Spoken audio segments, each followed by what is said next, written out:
Oremos.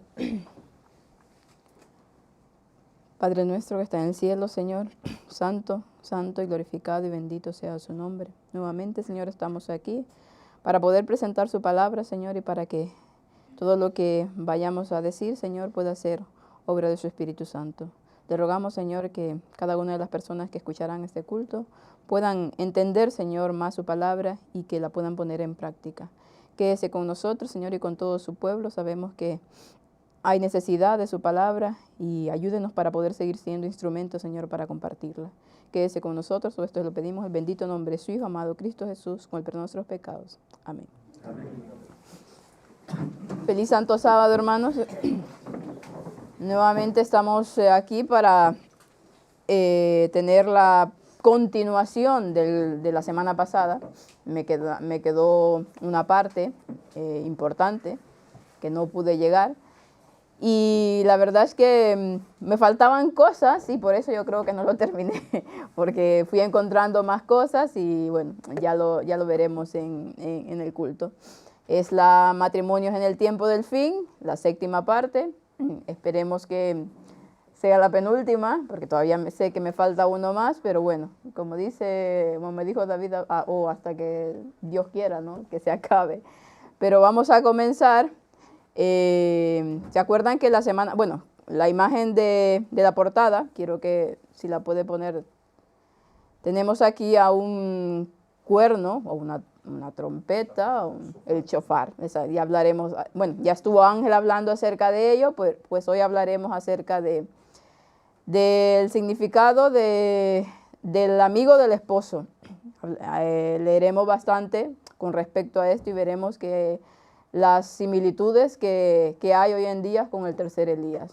Veremos mucha cosa y que realmente nos pondremos a pensar realmente en ese papel, que ya lo estuvimos hablando en la escuela sabática de hecho, pero que vamos a ver ciertas características del amigo del esposo o el amigo del novio, bueno, se utiliza ambas dos, ¿no? Y veremos cuál era su función, y veremos cómo realmente coincide con la función del tercer Elías o de Elías y de todos los representantes que ha habido de Dios en esta tierra. Vamos a comenzar, si me funciona esto, ahora sí. La semana pasada compartí una carta de Elena White, una carta que le hacía a una hermana. No sé si recuerdan el contenido de esta carta, me imagino que sí. Hablaba sobre una mujer que su esposo era predicador y esta mujer pues tenía unos lazos muy fuertes con su familia y con sus amigos conocidos o con amigos y conocidos que estaba haciendo ¿cómo se le dice? Estaba haciendo como se me fue la palabra, un impedimento para que ese matrimonio pudiese fluir y que su esposo obtuviera la ayuda necesaria que él necesitaba, ¿no? Y también vimos cómo Elena White le aconsejaba, ¿no? que se quitara todas esas cosas, esos malos rasgos de carácter que tenía, que ayudara a su esposo en vez de criticarlo. Bueno, vimos esa parte, sobre todo vimos que se basaba en eso de que ella estaba muy apegada a su familia y a sus amigos, que esto quitaba tiempo, por así decirlo, y impedía que ella estuviese pendiente de su esposo y hiciese lo que tuviese que hacer como mujer de un predicador, ¿no? De un evangelista. Pues esta mañana estoy leyendo El Hogar Cristiano y me he encontrado con un caso totalmente contrario a esto. Y en este caso es una carta de Elena White que le hace a un hermano que también se ve que, bueno, después estuve viendo un poco de otras cartas que le escribía, que él era predicador, y ya veremos cómo es antagónica a la carta que vimos. O sea, veremos los dos extremos. Por un lado, el que pasaba con esta mujer y por el otro lado, el que pasaba con este matrimonio. Así que vamos a ver. La carta lo encontré en Hogar Cristiano, pero solamente sale un párrafo. Y entonces me fui a la carta, a la completa, y Y luego de esa carta, pues entonces estuve buscando información acerca de este señor y me aparece esta otra carta, la otra se la hace a la hermana y esta directamente al esposo de ella, que se llama Walter Harper. No sé si algunos de los que han leído el escrito de Ellen White, ella lo menciona bastante a este señor porque era predicador y trabajaba trabajaba en uno de los sanatorios y trabajaba mucho con ellos. Dice, esta es 1903, quiero que veamos la fecha, porque bueno, la otra es unos 3 años después de esto. Señor Walter Harper, dice, mi querido hermano, los casos de usted y de su esposa me han sido presentados. Tu esposa, dice, es una mujer cristiana que está tratando a conciencia de seguir el camino del Señor. Aquí ya vemos que la esposa es lo contrario a la otra, ¿no? En este caso los papeles se cambian.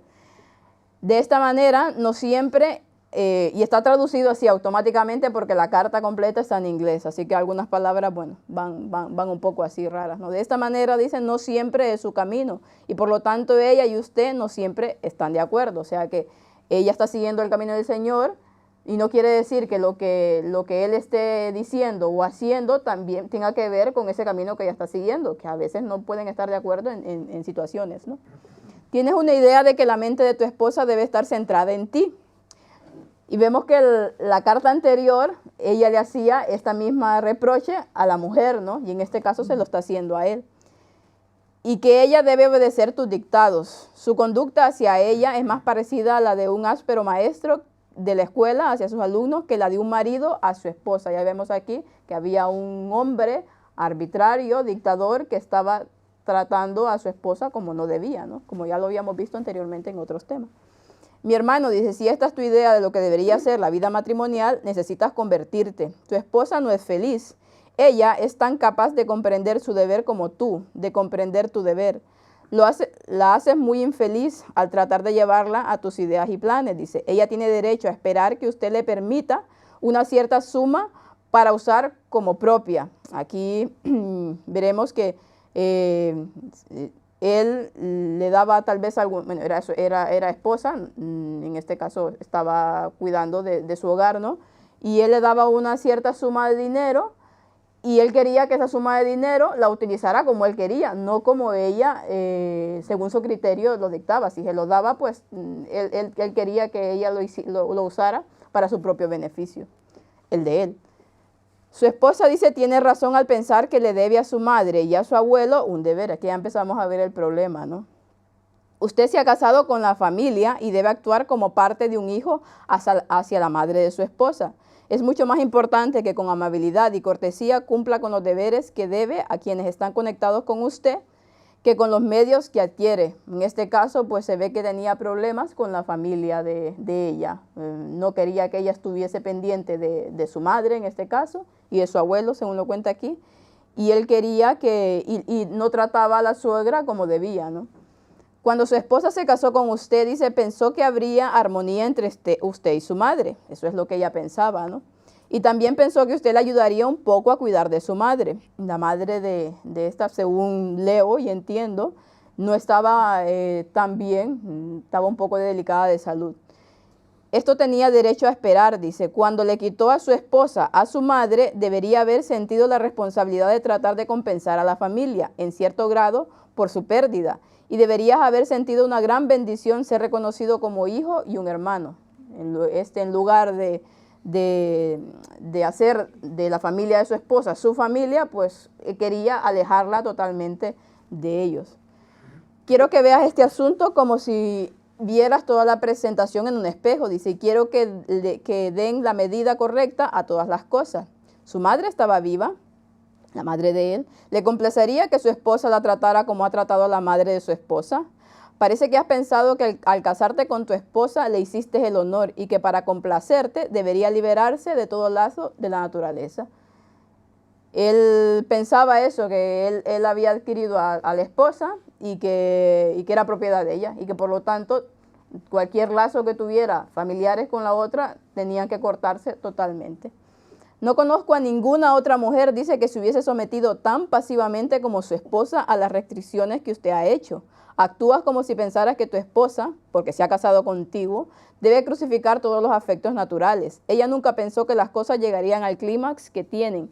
Ella tiene excelentes capacidades y una naturaleza amorosa y generosa. Y cuando su esposo establece términos que la alejarán de su madre, ¿cómo puede ella consentir obedecerlo? Y aquí va el problema, ¿no? Que ella, claro, tenía una responsabilidad hacia la madre, que quería también cuidar, y él se estaba oponiendo, y entonces estaba en eso, y por eso veremos que después ella le escribe también a ella. Le escribo esto porque confirma a la gente que cree que desea separar a su esposa por completo de sus parientes. Ciertamente has actuado muy extrañamente, dice. La forma en que tratas a tu esposa y a su madre es una gran humillación para ella y está minando su coraje. Pronto verá que uno u otro deben ser abandonados.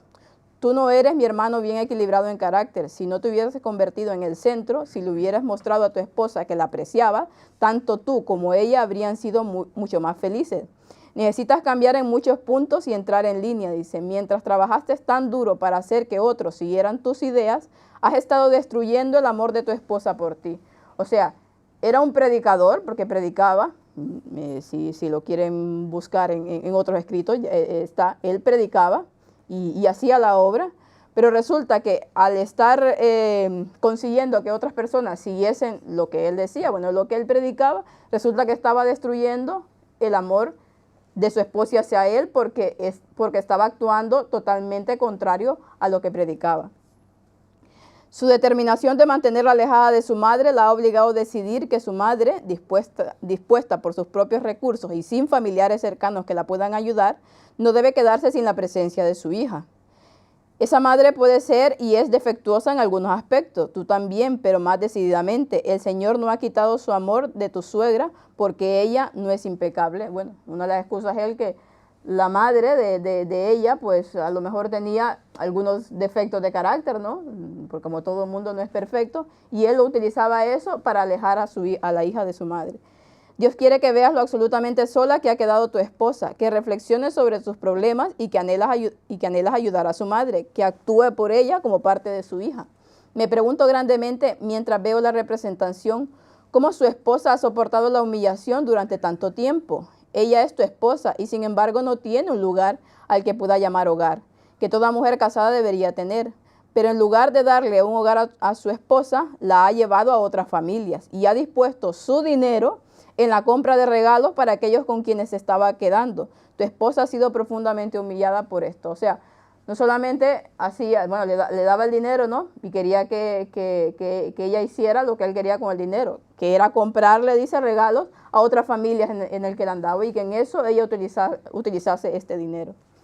En la compra de regalos para su esposa y otros, dice, usted ha demostrado una falta de juicio. En todos estos asuntos sería bueno para usted asesorar a su esposa. Ella sería sabia en el desembolso de los medios donde sería insensato.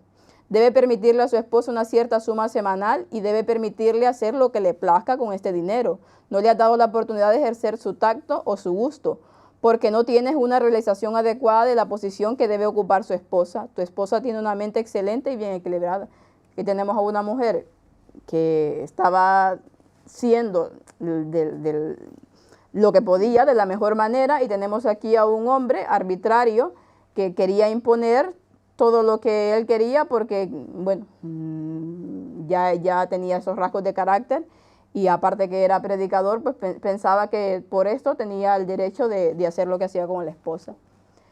Si en el pasado usted hubiera seguido el curso correcto, las fibras de la naturaleza espiritual de su esposa se habrían fortalecido, se habría desarrollado en ella una nobleza de carácter que habrían eliminado características muy objetables de ella. Bueno, aquí dice de su personaje. Habría visto que su experiencia religiosa está mucho menos equilibrada que la de ella y que necesita experiencia purificada. De lo contrario, ninguna mujer podría consentir en vivir con usted. Te digo la verdad, no sabes lo desagradable que has hecho las cosas para tu esposa. Te hablo como le hablaría a mi propio hijo si él estuviera en tu lugar. ¿No tratarás de ser más sabio? ¿Por qué crees que tu esposa se casó contigo? ¿Para ser entrenada por ti, dictada y obligada a obedecer tus deseos? Cuando la persuadiste para que se uniera contigo en matrimonio, mostraste un espíritu muy diferente del espíritu arbitrario que ahora gravita gravemente su integridad y su fuerza de principio. Pues al principio, como pasa generalmente, se mostró de una manera para conseguirla Y luego pues fue totalmente lo contrario. Cosa que ya hemos visto que, claro, que el Dios condena completamente. Si se niega a hacer un cambio decidido y completo y lleva a su esposa a una condición mental desequilibrada, será para la pérdida de su alma. O sea, y aquí vemos una vez más lo que hemos estado hablando, ¿no? Como tanto una pareja, ya puede ser el esposo o la esposa, si no están con esa mente equilibrada y si no hacen ese papel, ¿no? de él, de Cristo, y ella de la iglesia, pero la iglesia pura, pues puede llevar a la pérdida del alma de cada uno de los dos, ¿no? Necesitas purificación de corazón, dice, necesitas una visión más profunda de tu propia vida. Considera cómo te gustaría vivir siempre con alguien, la contraparte exacta de sí mismo. Bueno, no hagas a los demás lo que no quieres que te hagan a ti, ¿no? Como están ahora las cosas, no puedo instar a tu esposa a cambiar, dice. Es Walter Harper quien necesita cambiar. Quiero que veas cuán desagradables son algunos de tus rasgos de carácter. Quiero que pongas tus palabras, tus modales, tus hábitos en conformidad con la voluntad de Dios. Ve a trabajar y disciplínate. Humíllese bajo la poderosa mano de Dios y Él quitará sus desagradables rasgos de carácter y le dará un amor supremo por Él y un amor puro y desinteresado por sus semejantes. Con esta experiencia no podría tomar la posición que ha tomado con respecto a la madre de su esposa y no se atrevería a hablar con su esposa como le ha hablado. Que Dios te ayude a ser puro, noble y directo, firme para el bien, pero no obstinado para el mal. La indignidad y el abuso se acumularon sobre Cristo, pero su oración fue: Padre, perdónalos porque no saben lo que hacen. Y bueno, ella le envía esta carta y uno piensa que, bueno, va a cambiar, ¿no? Pues ya veremos lo que pasó después. Y esta es una carta que ella le envía a la esposa de este hombre en 1907, unos 4 años después. Querida hermana Harper, dice, he recibido su carta y en respuesta a ella diría que no puedo recomendarle que regrese a Walter Harper a menos que vea cambios decididos en él. Se separó, lo dejó porque el tío seguía, dale que te pego, ¿no? El Señor no está satisfecho con las ideas que tuvo en el pasado de lo que debe hacer una esposa. En una ocasión hablé muy claramente con Walter, la carta que vimos anteriormente, respecto a sus responsabilidades para con su esposa. Para mí es muy claro que sería un error que te unieras de nuevo mientras tu amor por él se extingue, dice. Él no puede hacerte feliz a menos que cambie sus puntos de vista. Aquí vemos bueno, claro, porque hay gente que puede decir, no te separes, ¿no? Que Dios no manda que no te separes, no sé qué. Bueno, hay ciertas situaciones, ¿no? Por ejemplo, ella estaba siendo totalmente maltratada psicológicamente. Él estaba minando totalmente su fuerza, dice, y su integridad. Y no solamente eso, sino que la iba a llevar a perder lo que sería la vida eterna. Y entonces por eso ella le está recomendando esto. Tienes el deber de cumplir con tu madre, dice, no debes colocarte en una posición en la que serías miserable e infeliz. Si el hermano Harper mantiene sus puntos de vista anteriores, o sea, si él no quiere cambiar, pues le dice, no regreses con él. El futuro no sería mejor para ti de lo que ha sido en el pasado. Él no sabe cómo tratar a su esposa. Me siento muy triste por este asunto. Lo siento mucho por Walter, dice, pero no puedo recomendarte que vayas con él en contra de tu juicio. Te hablo tan francamente como le hablé a él. Sería peligroso para ti, le dice, volver a colocarse bajo su dictado. Esperaba que él cambiara, mas no lo hizo. El hermano Harper dice, puede colocar a su padre en uno de nuestros, bueno, y luego ya son unas recomendaciones que le da, que no las voy a leer porque si no se nos va a hacer el tiempo, pero vemos aquí, ¿no? La quise traer a mención también, porque puede haber personas que estén pasando por esta misma situación, ¿no? Y que a veces, bueno, suelen haber preguntas que nos hacen, ¿no? De que, ¿qué hago, no? Si el esposo está maltratando a la mujer, ¿no? Humillándola y también siendo una piedra de tropiezo para su salvación, ¿qué debería hacer? ¿Dejar a esta persona o no? Bueno, vemos aquí la recomendación que le ha hecho esta hermana de que no vuelva a menos que vea cambios decididos en él, cosa que no pasaba. No sé yo al final cómo quedarían los dos, pero bueno, traigo esta carta para personas que pueden estar pasando por esta misma situación, ¿no? Y vamos a con la continuación del tema anterior. Acordémonos que vimos una serie de pasos de lo que sería la boda judía, ¿no? Y vimos cómo iba en ese simbolismo con esa relación de Cristo y su iglesia. Y nos habíamos quedado en el paso número 10, que es, dice, el novio regresará procedido de una voz que dice, he aquí viene el esposo. y se oirá el sonido del cuerno de carnero, en hebreo shofar.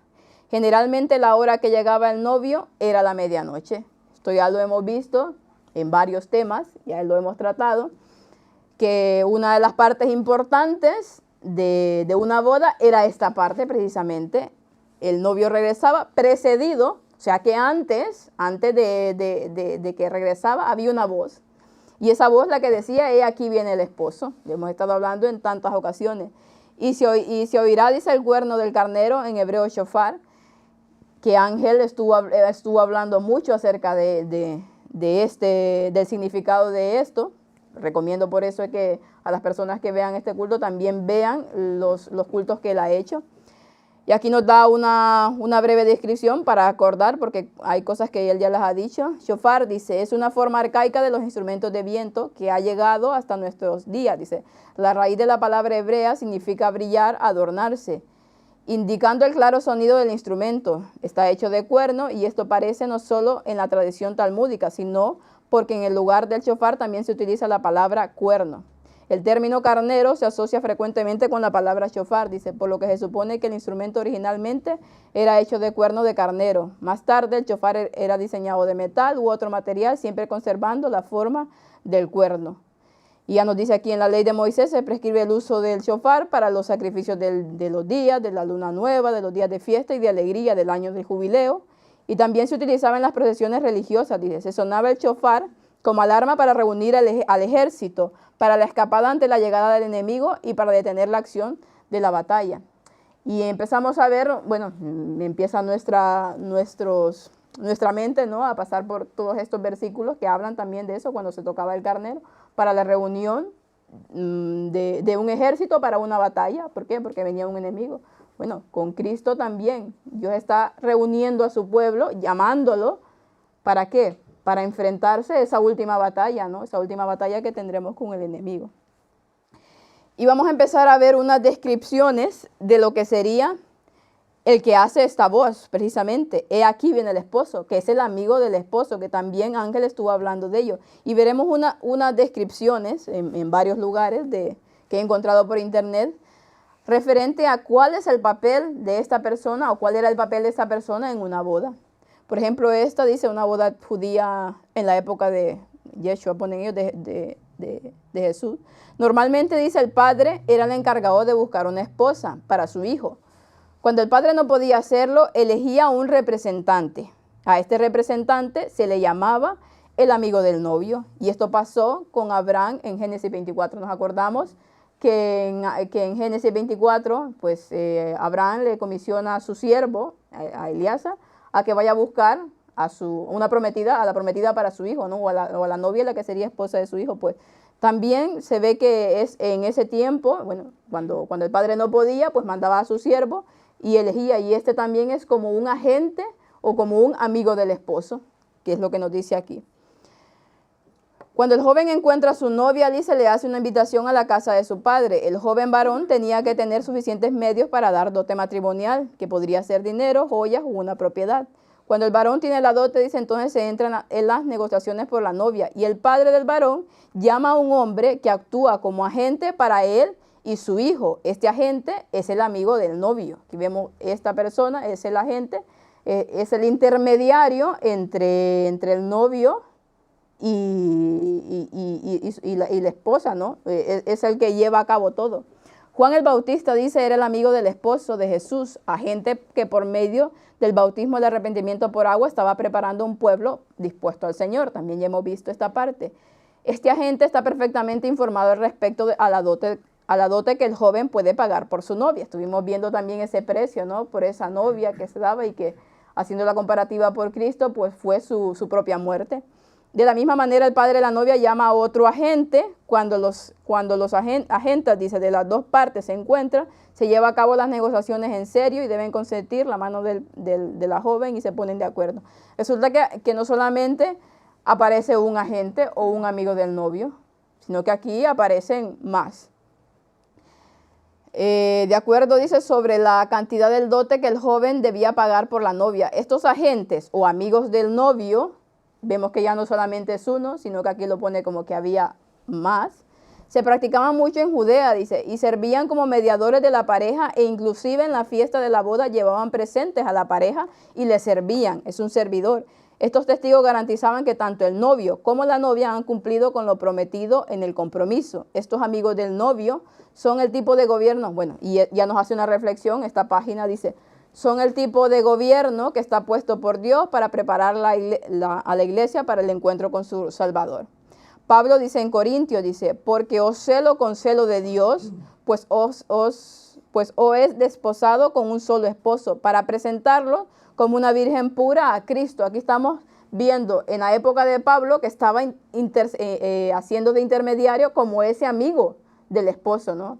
Aquí vemos a Pablo en ese papel, y que si esto fue escrito para nuestros tiempos, como toda la Biblia dice, pues la persona que hace, o los amigos que hacen de intermediarios entre Cristo y su iglesia, dice, son que celan a este pueblo. Y pues os he desposado, dice, con un solo esposo, preparándola y presentándola como una virgen pura a Cristo. Son los que se encargan de que esa virgen sea pura y esté adecuada para el día del matrimonio. Veremos más cosas. En Judea había en toda boda, resulta que había 2 amigos del novio, dice. Acá nos dice amigos, no nos dice la cantidad, pero aquí nos habla de que había 2 amigos del novio. Antes del matrimonio actúan como intermediarios entre la pareja. En la boda de ellos ofrecen regalos, asisten a los novios y les atienden en la habitación nupcial, siendo también garantes de la virginidad de la novia, como una bendición precedida por una breve fórmula con la que la novia era entregada a su marido. Las festividades de la boda comenzaban. Aquí ya tenemos 2 amigos del novio, pero luego veremos, porque esta parte no la presentaré hoy precisamente, acerca de otros significado esponsal o nupcial de otra parte de la Biblia, que se habla de un matrimonio que hubo entre el pueblo de Israel y el pueblo de Dios. Veremos más acerca de esto. También encontramos más acerca de este amigo. Dice que le llamaban el Shoven. Es el Shoven, dice, de la costumbre judía. Es el amigo íntimo del novio. Pero había uno que era, según lo que leí, había 2, pero había uno que era como el más cercano y también que era el que daba la voz. Y aquí viene el esposo, ya lo veremos en otra parte. Dice que el amigo íntimo del novio que se encargaba de los preparativos de la boda. Pablo dice, reclama para sí ese papel en 2 de Corintios, lo que vimos, ¿no? Y los rabinos, dice, atribuyen a Moisés esa misma función en las bodas de Dios con Israel. De Moisés y de esta boda estaremos hablando en otra ocasión, que veremos que hay un impresionante simbolismo con todo esto, que realmente es muy bonito cuando vas entendiendo cosas, ¿no? A causa de esta especial confianza de la que él era objeto, el amigo del novio, cualquier inconveniencia que se diera entre ambos se consideraba especialmente odiosa. De ahí la ira de Sansón por la injusticia que se habla en Jueces 14:20. O sea que ese amigo del novio tenía que ser una persona íntegra y por eso se le escogía. Como amigo del esposo, dice Juan el Bautista, nunca podría casarse con la novia. Dice, el único cometido consiste en preparar a Jesús. Bueno, habla de las palabras, ¿no?, que dijo Juan, que él era el que preparaba al Mesías y que él no era el Mesías. No está claro, dice, lo que se requiere dar a entender. Algunos piensan que se trata del amigo que aguarda, oír su voz, dice, que aguarda en la casa de la esposa, atento a oír el ruido que hace la procesión del novio cuando se aproxima para recoger la novia.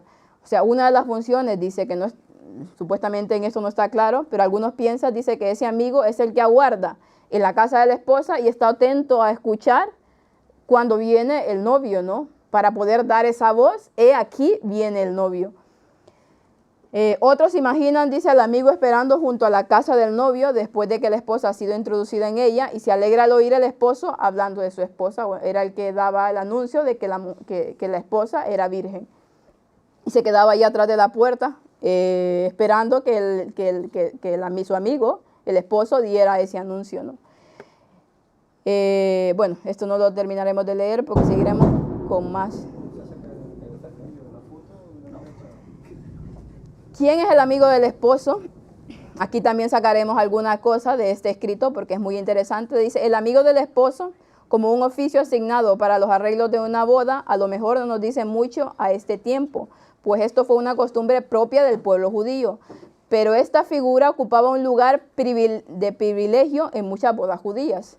El shosben dice que era el nombre que recibía, tenía bajo su responsabilidad todas las cosas del matrimonio. Él era el que se encargaba absolutamente de todo ese matrimonio, de tener a la esposa o a la novia bien preparada y de todo lo que conllevaba ese matrimonio, ¿no?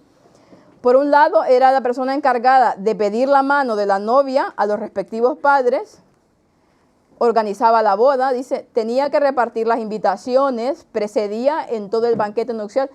Yo hago una reflexión aquí, si tenía que repartir unas invitaciones, digamos, por así decirlo, en una invitación pues hay una fecha, ¿no?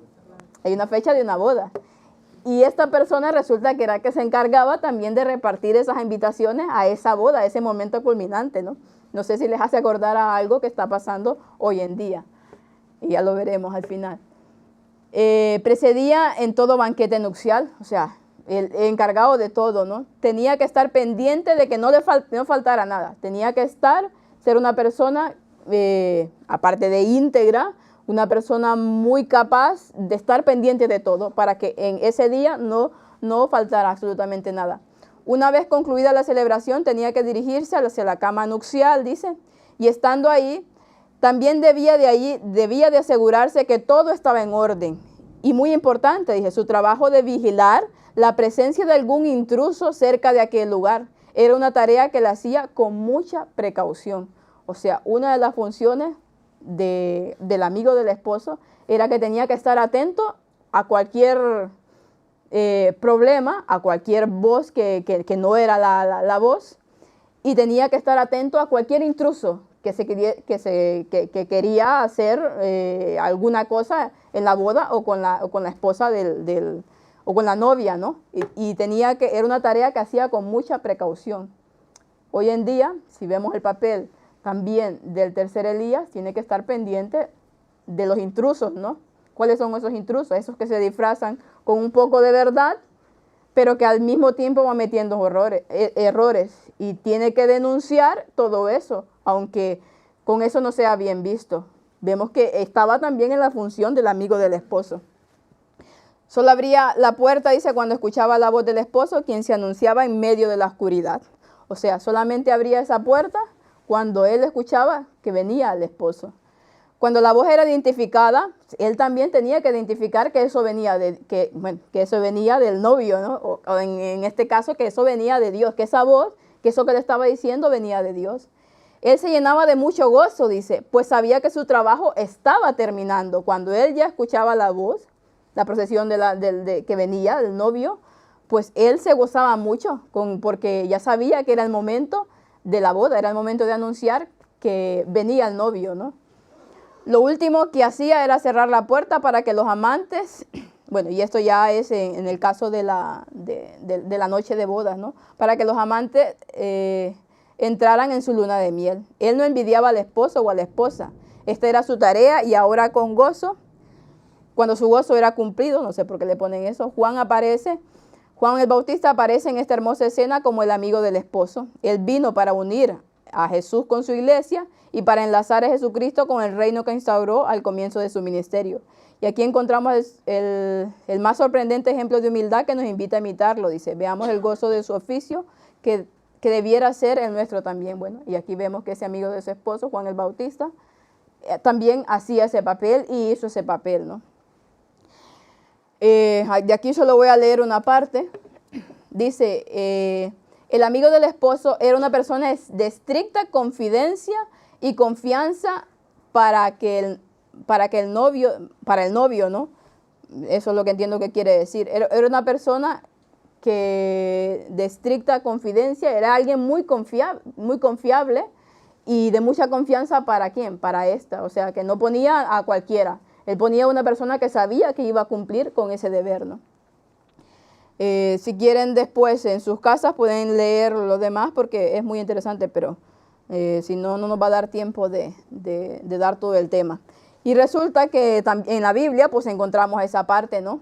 En Mateo 25, si nos acordamos de la parábola de las 10 vírgenes, entonces el reino de los cielos, dice, será semejante a 10 vírgenes que tomando sus lámparas salieron a recibir al esposo.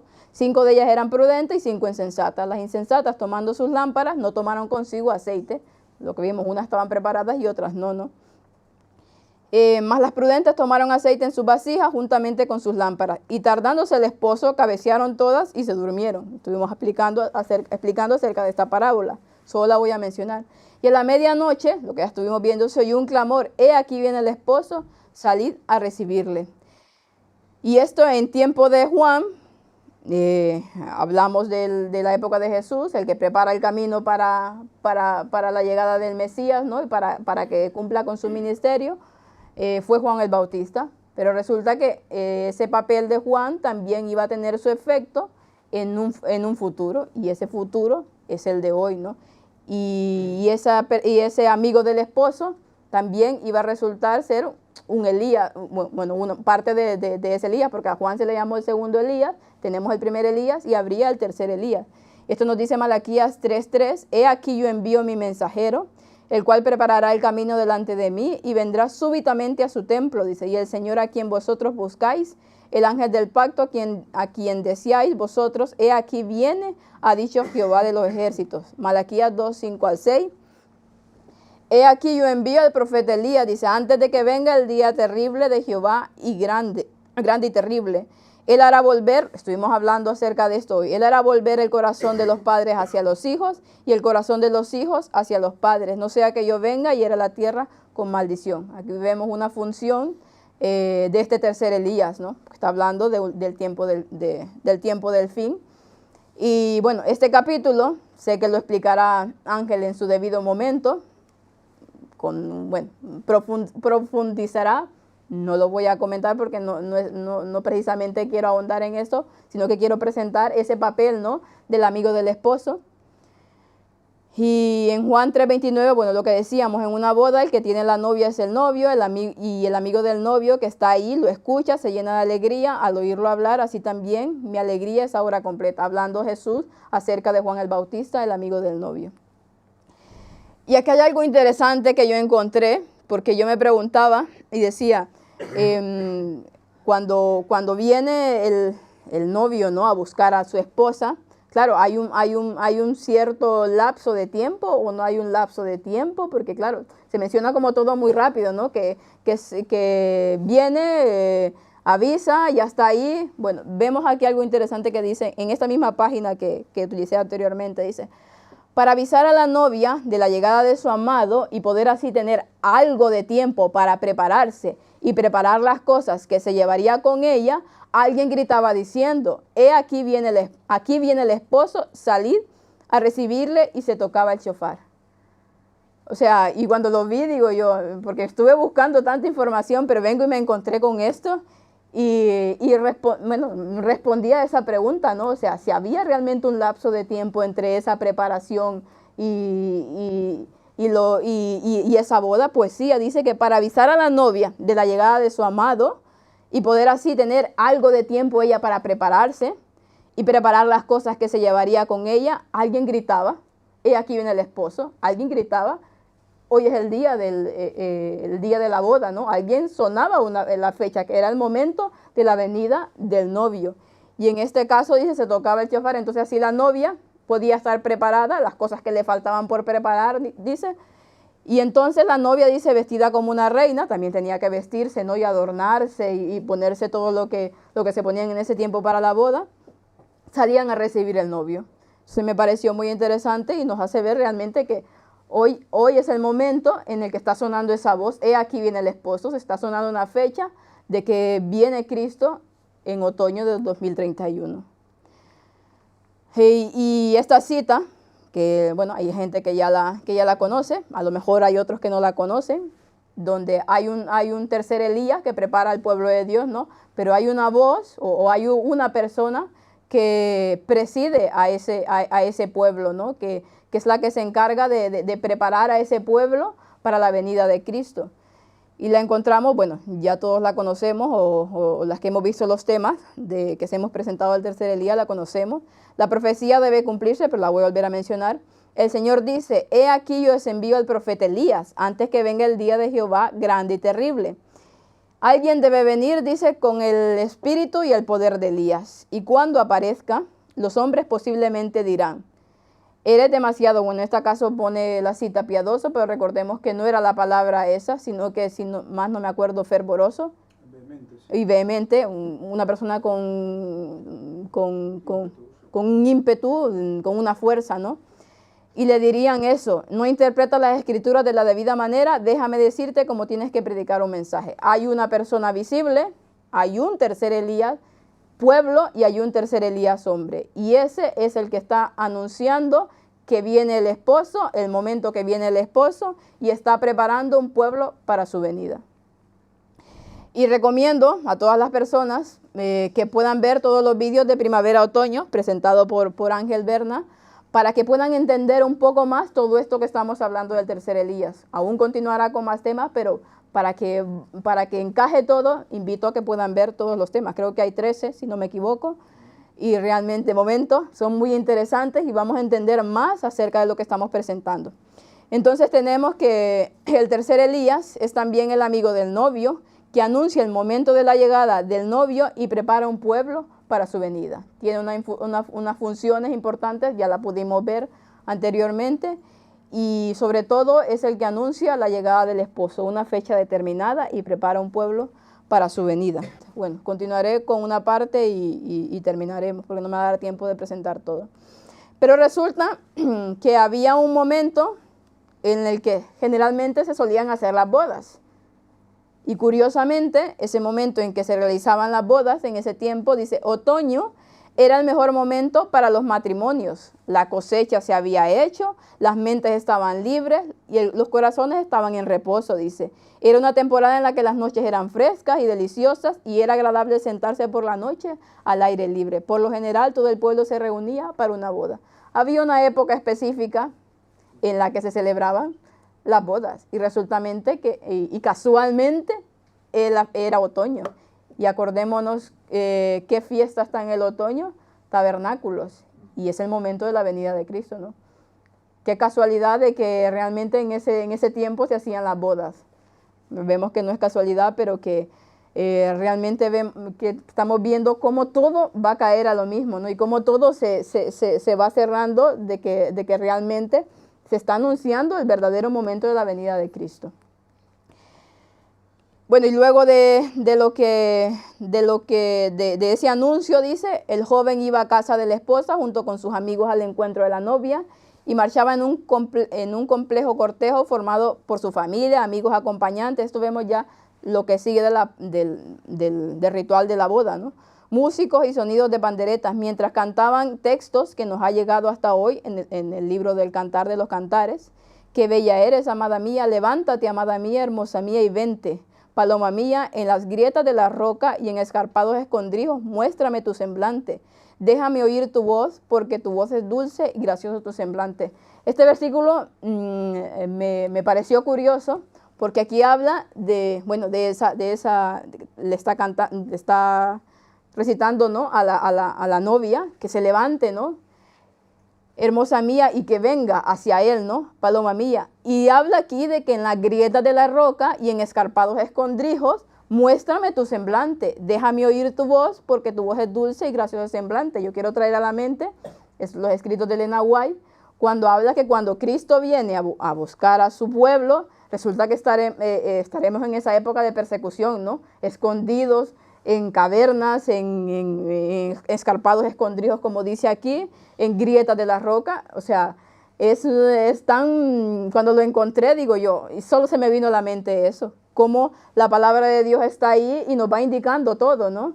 Que justamente cuando viene, pues hace ese tipo, y que aquí, que en Cantar de los Cantares tenga este canto, ¿no? Donde está explicando bien lo que pasará en la segunda venida.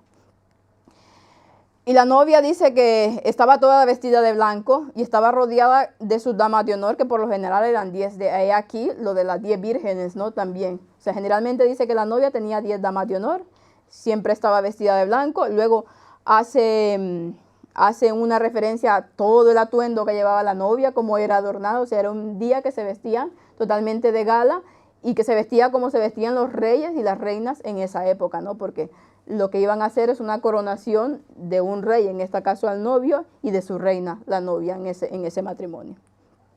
Se sentaba bajo un dosel, dice, mientras que canciones y bendiciones tradicionales eran cantadas y recitadas.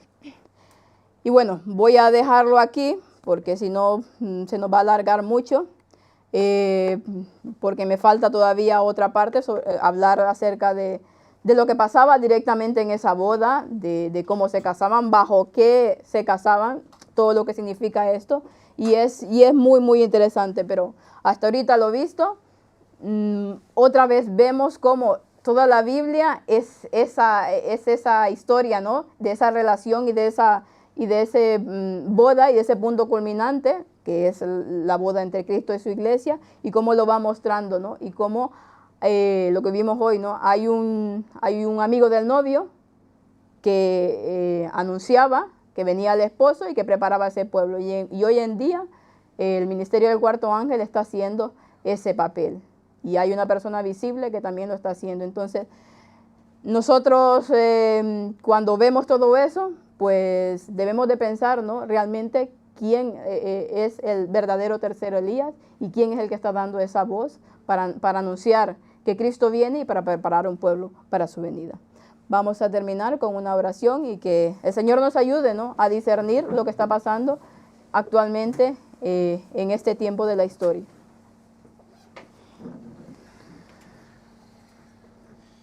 Padre nuestro que está en el cielo, Señor, nuevamente damos gracias por su infinita misericordia, Señor, y por todo este conocimiento, Señor, que va permitiendo que su Espíritu Santo nos lo vaya indicando, Señor, para poder anunciar a un pueblo y para preparar un pueblo para su venida.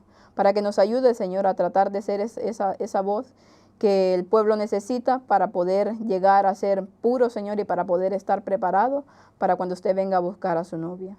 Gracias le damos, Señor, por cada cosa que nos regala. Gracias por su infinito amor, por su amor perdonador, Señor.